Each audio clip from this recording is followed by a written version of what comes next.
Il a été le grand amour de sa vie. Le 14 janvier 2016, Céline Dion a fait ses adieux à son mari René Angélil. Le producteur et manager de la diva québécoise rendait son dernier souffle à l'âge de 73 ans, après avoir mené un long combat contre un cancer de la gorge. Un deuil qui reste encore difficile à surmonter pour la chanteuse, qui a fait un retour surprise 3 ans après le report de sa tournée en raison de ses problèmes de santé. Et pour cause, Céline Dion a su se hisser au rang de star internationale grâce à son défunt époux, qui l'avait prise sous son aile dès 1981.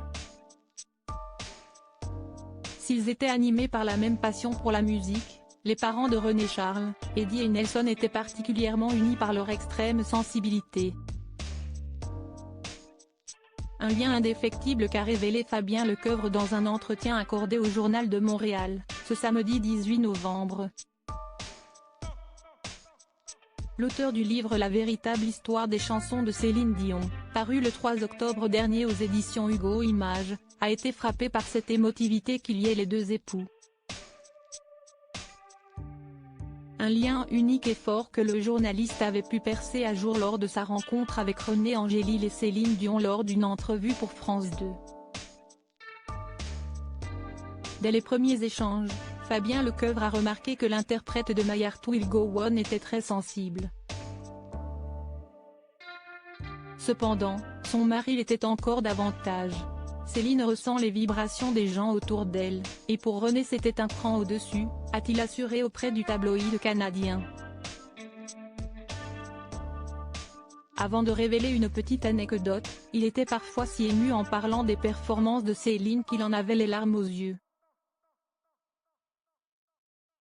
Une émotion qui en disait long sur l'admiration et l'amour que ressentait René Angélil pour Céline Dion. Supérieur à Céline Dion, les hommes qui ont compté dans sa vie. Céline Dion, cette promesse faite à René Angélil sur son lit de mort jusqu'à ce que la mort les sépare. Jusqu'au dernier souffle de René Angélil, Céline Dion a tenu à être présent pour lui. Dans une interview accordée au magazine allemand Bund en 2019, la chanteuse revenait sur les derniers instants passés aux côtés de son époux, sur son lit de mort. Je l'ai serré dans mes bras un jour et je lui ai dit, ne t'inquiète plus et laisse-toi aller. Tu as pris soin de nous tous et tu as toujours voulu le meilleur pour nous. Ne t'inquiète plus et pars en paix, je promets que je prendrai bien soin des garçons et de tout, s'est-elle souvenue avec une vive émotion. Et de poursuivre, au sujet de la santé fragile du meilleur homme du monde, en fin de compte, sa mort n'a pas seulement été un salut pour lui, mais pour nous tous, les enfants, la famille et moi. Le voir souffrir autant pendant plusieurs années et faire l'expérience de son tourment a brisé nos cœurs. Peu de temps après la disparition de son mari, Céline Dion lui rend hommage en musique.